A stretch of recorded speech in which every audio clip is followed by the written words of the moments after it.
Everyone keeps secrets.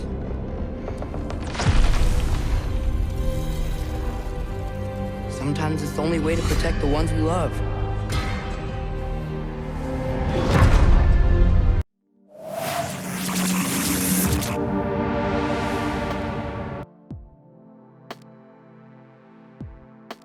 Alright guys, thank you for stopping by the channel and welcome to today's video. We have lots to go over. If you're into gaming and you're interested in the latest PlayStation news, rumours and leaks, go ahead and hit that subscribe button and join the gaming community here on YouTube. Okay, so we're starting off with God of War. Sony Interactive Entertainment has officially updated the PlayStation Store listing for God of War Ragnarok, confirming that the critically acclaimed game is set to receive PS5 Pro Enhanced support. This means players who already own the game will be able to enjoy it in its full glory on the PS5 Pro when it releases in November. You'll be able to experience the Norse-inspired action-adventure with even greater visual fidelity and performance. While God of War Ragnarok is already known for its stunning graphics and immersive gameplay, the PS5 Pro Enhanced label promises additional upgrades. These enhancements typically include better frame rates, improved resolutions, and other graphical improvements. Though Sony has yet to release specific details for Ragnarok, we can anticipate a range of optimizations that will deliver an even greater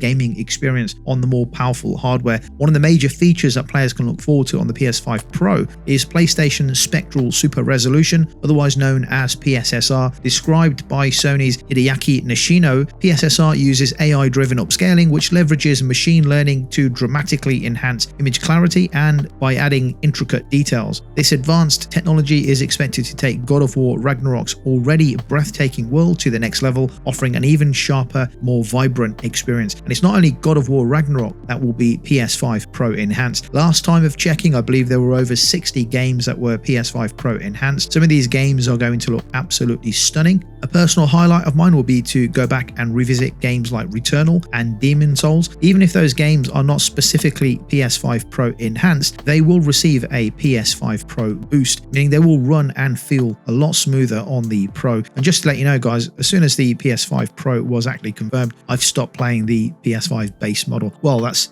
new games, that is. I'm still messing around with Red Dead Redemption right now, but in terms of new games, I'm going to wait until the PS5 Pro is in my hand, and once I have it, I'll be diving into Silent Hill 2 Remaster. I've been hearing so many good things about the game, which I'll move on to a little later in the video. And also Space Marine 2 and RoboCop, which are on my backlog right now. Black Myth Wukong, which I've only played a short amount of time on. I want to go back over it and experience it on the Pro and play it and give it its time to really enjoy the visuals and the game style on the better hardware. Then of course I want to go back and revisit games like God of War, Ghost of Tsushima, and go over Uncharted 4 again, Returnal and Demon Souls. Seriously, I don't know how I'm going to get to find the time to go over all of these, but definitely some fun times ahead. Okay, let's move on to our next piece of news here. So Detroit Become Human has achieved a significant new milestone, surpassing 10 million units sold worldwide as announced by developer Quantic Dream. This achievement comes just over a year after the game's previous sales milestone, which stood at 8 million copies as of January 2023. Gilheim, the CEO of Quantic Dream, shared the exciting news on his personal Twitter account, making sure to highlight the fact that these figures represent actual paid sales, not player engagement, not freebies. These are paid sales. 10 million, fantastic. So this excludes the copies that were downloaded for free during the game's availability on platforms like PlayStation Plus, which often inflates numbers. Some companies include the free download as a sale. This is not including the free downloads. This is actual sales, cash coming out your pocket, 10 million squid in the bank. So in his tweet from the CEO, he goes on to express his gratitude to the game's community, saying, "The entire Quantic Dream team is joining me to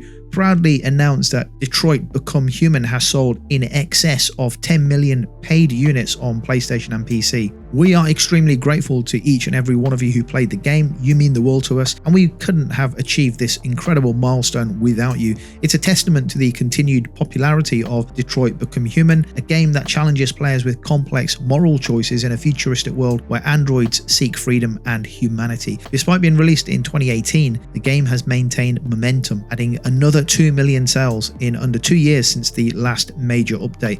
Quantic Dream's future remains a topic of curiosity right now. Their next major project, Star Wars Eclipse, was revealed back in 2021, but very little has since been seen about that project. There were rumors that the game might not launch before 2027, which, considering modern game development cycles, is not entirely that surprising. While it puts pressure on Quantic Dream to deliver another hit, we don't know how Star Wars Eclipse will do until it eventually releases. Another excellent game which has been steadily gathering momentum over the last couple of years or so. So well done to Quantic Dream. Guys, if you're enjoying the content so far, don't forget to give the video a like. That really helps the video out a whole bunch. Let's move on. Every couple of years or so, there seems to be rumors about a Ubisoft acquisition, which tend to get batted away by the company. However, given the recent decline in Ubisoft shares over the last 3 years and the streak of poorly received games over the last 12 to 18 months or so, is there a better time to sell or acquire Ubisoft? Rumors surrounding Ubisoft's future have been swirling once again after reports resurfaced that the Guillemot family, who are the founders of the company, and Chinese publisher Tencent were in discussions to potentially take the French publisher private. These reports caused a 30% spike in Ubisoft's stock price, signaling strong investor interest in such a move. The investors are interested, but is it going to happen? That's the question. Ubisoft has since responded to the speculation. In a statement provided to Eurogamer, a spokesperson for the company said Ubisoft has noted recent press speculation regarding potential interests around the company. It regularly reviews all of its strategic options in the interest of its stakeholders and will inform the market if and when appropriate. The company reiterates that management is currently focused on executing its strategy centered on two core verticals: open world adventures and games as a service native experiences. The statement comes at a time when Ubisoft is facing various challenges. Major titles like Star Wars Outlaws have underperformed, and Assassin's Creed Shadows has been delayed into next year. With competition heating up and growing corporate interest, Ubisoft could certainly benefit from a major win soon. Whether going private will be part of their strategy moving forward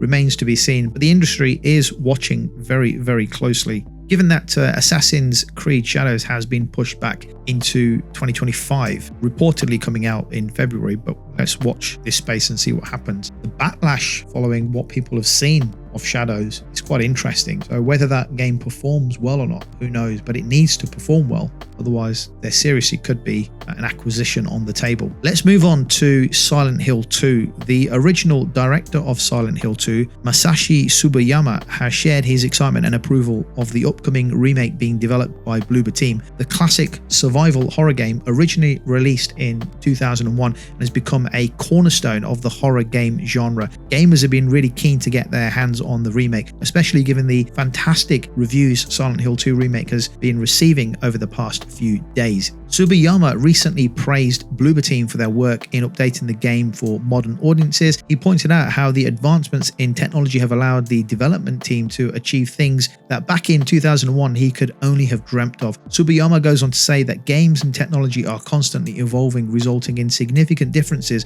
in constraints and levels of expression. One of the key changes in the remake is the shift to a modern third-person perspective, which according to Tsubayama significantly improves the overall experience. He admitted that the camera in the original Silent Hill game often frustrated him, as technical limitations at the time restricted what was possible. He goes on to say that, to be honest, I'm not satisfied with the playable camera from 23 years ago. Depth and angle were limited by the processing load. It was a continuous process of hard work that was not rewarded, but that was the limit back then. The new over-the-shoulder camera view, which is standard in modern horror titles, not only enhances the realism of the game, but it also offers a more immersive experience. Tsubayama believes this new perspective will make the game feel fresh, while also staying true to the haunting atmosphere that made the original a masterpiece. I really can't wait to play this next month on the PS5 Pro. If you've played the game, let me know what you think of it so far. It looks fantastic from all the recent reviews that I've read and some of the gameplay that I've seen on YouTube. I've only seen a bit